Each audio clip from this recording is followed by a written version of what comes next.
Setelah 21 tahun seorang diri, bahkan beberapa kali ditolak oleh pria-pria yang dicintainya, kini keadaan seolah berbalik.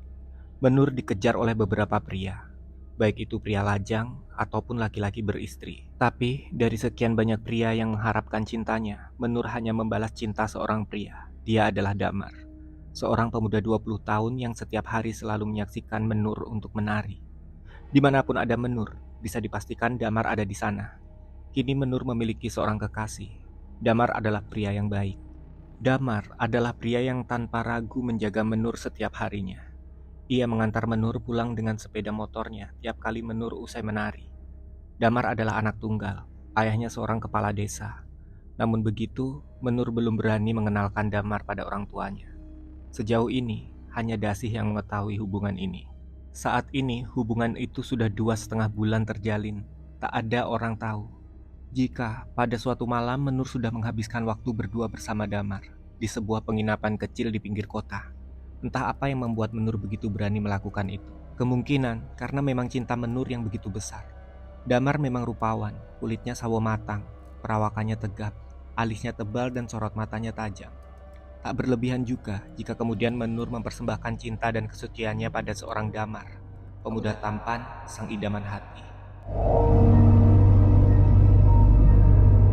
Suatu pagi di sebuah pasar desa yang ramai, Menur berjalan kaki sendirian. Nampak barang belanjaan ditentengnya di tangan kanan dan kirinya. Sebenarnya ada sesuatu yang mengganjal di hati Menur. Semenjak ia tinggal bersama Dasih, seolah orang-orang enggan berbicara padanya. Sepertinya Menur adalah orang yang aneh yang harus dijauhi. Pernah sekali waktu ada seorang tetangga yang menegurnya. Tetangga itu bertanya, "Apa nggak takut tinggal sendirian?" Lalu Menur menjawab, "Sendirian? Saya tidak sendirian. Kami berdua bersama Mbak Dasih." Dan seketika, raut wajah tetangga itu berubah pucat dan ketakutan. Dan sejak saat itu, dia malah menghindar setiap kali melihat Menur dari kejauhan. Malam itu, Menur di rumah saja, dan pastinya dia akan menghabiskan waktunya untuk mengobrol dengan Kedasi sambil sesekali membahas gerakan tari atau pria-pria nakal yang suka menggoda mereka. Entah karena lelah atau terlalu kenyang, Menur tertidur di tengah obrolan itu. Ia tertidur di ruang tengah, bukan di kamar. Sayup-sayup terdengar suara lantunan musik gending seperti di tengah pesta. Menur berjalan membelah kerumunan penonton yang asik melihat seorang yang sedang menari. Ya, seseorang yang sedang menari di hadapan mereka. Dan sosok yang sedang menari adalah Kedasi. Ia sedang menari dengan sangat indah. Setiap gerakan tubuhnya membuat tatapan mata siapapun terpana. Tapi aneh, seketika kerumunan penonton yang tadi ikut menari mendadak diam. Semuanya mematung. Dan sosok Kedasi dalam sekejap mata berubah menjadi sosok yang sangat seram. Sosok penari itu kini bukanlah Kedasi, melainkan semacam raksasa bertaring. Sekujur tubuhnya ditumbuhi bulu, kulitnya hitam. Menur kaget dan terbangun. Matanya terbelalak seketika. Anehnya, dia tetap mendengar alunan musik dalam mimpinya. Dia lalu menyapukan pandangannya, dan kali ini dia benar-benar melihat Kedasi sedang menari. Di tengah malam, di ruang tengah yang temaram. Dan anehnya lagi, Kedasi menari dengan gerakan yang sama di dalam mimpi. Lampu seketika berkedip-kedip, dan sesaat setelahnya, wajah Kedasi yang tadi cantik menjadi wajah yang sangat marah. Tetesan demi tetesan darah mulai mengalir dan menutupi wajahnya, dan terus mengalir membasahi sekujur tubuhnya. Menur menutup matanya rapat-rapat. Dia sangat ketakutan. Dan ketika dia membuka matanya, sosok itu kini berada tepat di hadapannya. Menur berteriak hingga suaranya memenuhi ruang tengah yang temaram itu. Tapi, untunglah, ternyata itu masih sebuah mimpi buruk. Dan ketika terbangun, Menur merasa mual, pusing, dan Menur bergegas ke kamar mandi untuk memuntahkan isi perutnya. Keesokan paginya, Kedasi sedang menyerit rambutnya dengan serit yang sama yang digunakan Menur untuk menata rambutnya.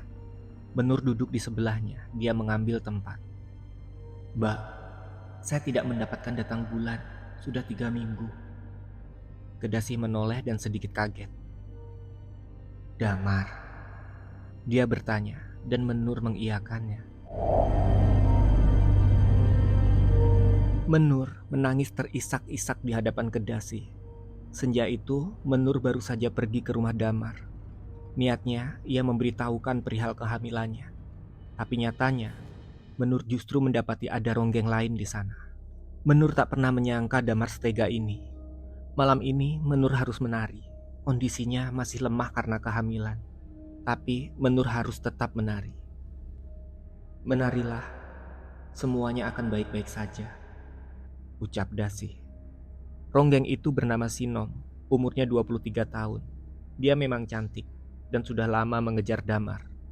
Dan malam ini, Menur dan Sinom harus menari di tempat yang sama. Menur menari seolah seperti tak terjadi apa-apa. Dan seperti biasa, pria-pria mengaguminya, memberikan senyuman menggoda, saweran, dan sesekali mengelus pipinya. Tapi di saat tariannya hendak selesai, Menur baru sadar. Sinom tidak ada di sana. Ada beberapa ronggeng lain, tapi tidak dengan Sinom. Kemana dia?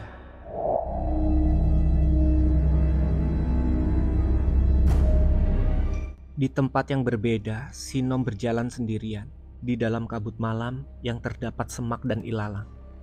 Sinom mengenakan pakaian tarinya, riasannya, rambutnya digelung rapi, matanya mencari-cari entah apa.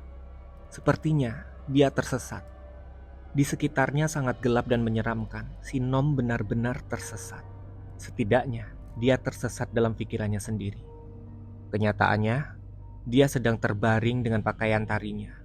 Wajahnya sudah dirias, tapi keringat dingin membasahi wajah itu. Matanya mendelik ke atas. Sesekali dia berteriak meminta tolong. Kemudian ngikik cekikikan. Sinom kerasukan. Tingkahnya seperti orang gila saja. Ada beberapa orang memegangi tangan kanan dan kirinya. Ada sosok Mbah Wiro, dukun kampung itu, yang memercikan air kembang beberapa kali, tapi tidak mempan. Kondisi Sinom tetap seperti itu. Hingga akhirnya, entah apa yang dia lihat dalam khayalannya. Sinom menatap wajah ibunya yang sedari tadi ikut memeganginya. Tatapannya seperti tatapan ketakutan seolah melihat makhluk seram di hadapannya. Dan seolah entah mendapatkan kekuatan dari mana, Sinom seketika menghempas semua orang. Dia bangkit dan berlari. Dia keluar kamar. Dia terus berlari ke luar rumahnya, melintasi halaman, dan kini Sinom dengan baju dan riasan tarinya berlarian sepanjang jalan. Dia tak berhenti berteriak-teriak, sesekali tertawa. Sebuah tawa yang menyeramkan. Dia terus berlari hingga kakinya terantuk sebatang kayu dan Sinom pun terjatuh. Di saat yang sama dari arah lain, sebuah kereta kuda berjalan dengan kencang. Roda-rodanya menggilas kakinya. Sinom berteriak. Dia berusaha bangkit. Walaupun kini dia berlari dengan kaki pincang dan tertatih-tatih. Anehnya, dia tetap bisa berlari. Seolah tak memperdulikan rasa sakit di kakinya. Kini, bahkan wajahnya pun berdarah-darah. Karena goresan ranting kayu hutan yang dia terjang. Beberapa penduduk kampung mengejarnya. Gadis gila itu kini berada di pinggir jalan raya. Sebuah mobil yang mengangkut barang entah apa melintas terlalu dekat dengan tubuh Sinom. Kain selendangnya tersangkut di sudut bagian mobil itu dan tentunya membuat tubuh Sinom terseret. Sepertinya sopir mengantuk, tidak menyadari ada wanita yang sedang terseret di belakang mobil tadi. Terlebih lagi, sopir dan seorang temannya memang sedang bercanda sampai tertawa-tawa. Hingga barulah setelah 1,5 kilometer kira-kira, mereka sampai di sebuah pasar. Mereka baru menyadari ada sosok wanita berbaju ronggeng yang terseret dengan selendang menjerat lehernya. Wajahnya hancur, tubuhnya penuh luka, dan sepertinya wanita itu sudah tak bernafas lagi. Sinom mati.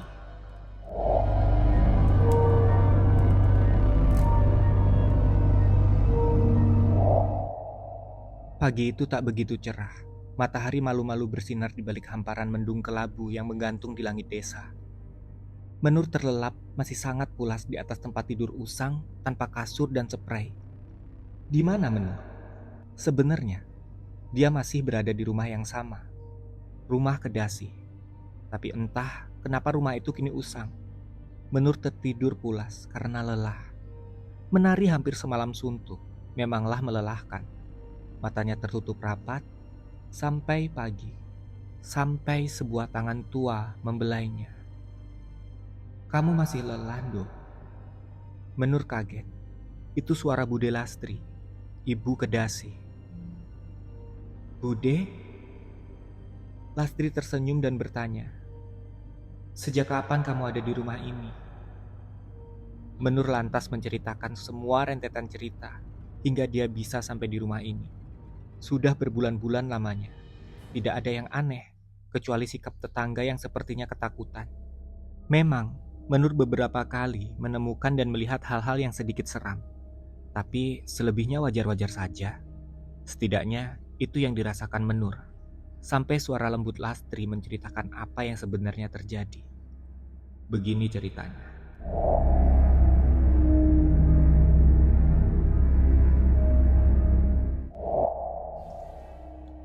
3 tahun lalu, sebuah petang yang berbeda dari biasanya.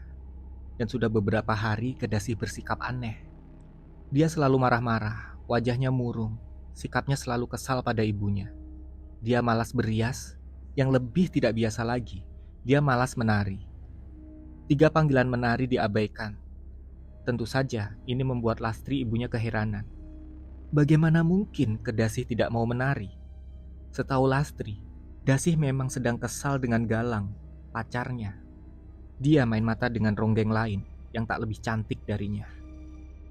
Padahal biasanya Dasih selalu menang jika berebut pria. Laki-laki mana yang sanggup menolak Kedasih sang kembang ronggeng? Apalagi sedari awal Dasih mendapatkan serit bertuah milik keluarganya. Serit ini diturunkan dari nenek buyutnya yang juga merupakan seorang ronggeng. Biasanya, Dasih merawat pusaka serit ini dengan baik, bagaikan merawat dirinya sendiri. Tapi sepekan belakangan, tidak lagi. Santer beredar rumor, Dasih diguna-guna. Oleh siapa? Tentu saja oleh saingannya. Ronggeng yang telah memacari dan merayu Galang. Wajar saja jika Dasih menjadi aneh.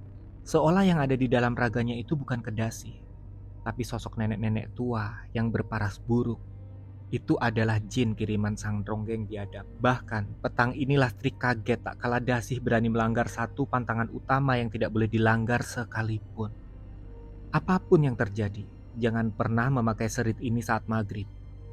Azan maghrib berkumandang dari musola dekat rumah, tapi Dasih tetap menyisir rambutnya dengan serit itu.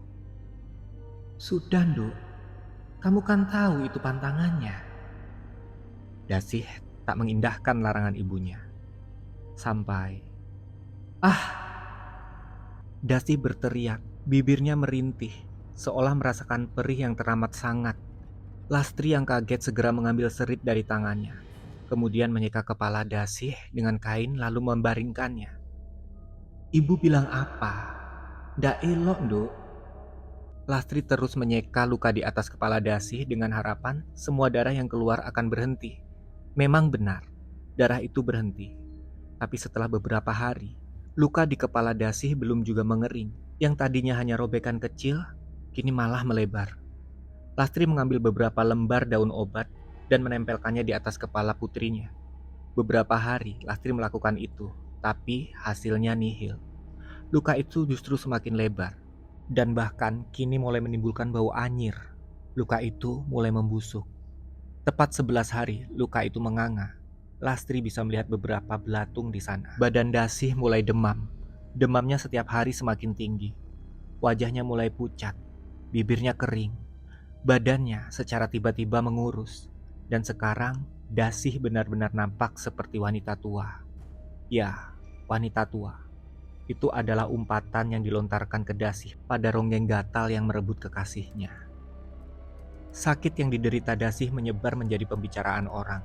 Luka busuk berbau anyir pun menjadi topik hangat di seluruh kampung. Dan 14 hari setelah Dasih menderita sakit itu, Dasih meninggal dunia. Tentu saja dalam keadaan yang tidak tenang.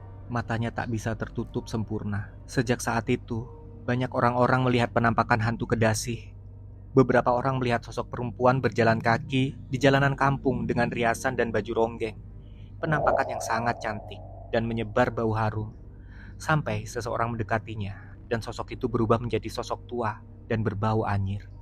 Sekali waktu, ada seorang pemuda yang baru saja kembali dari ladangnya.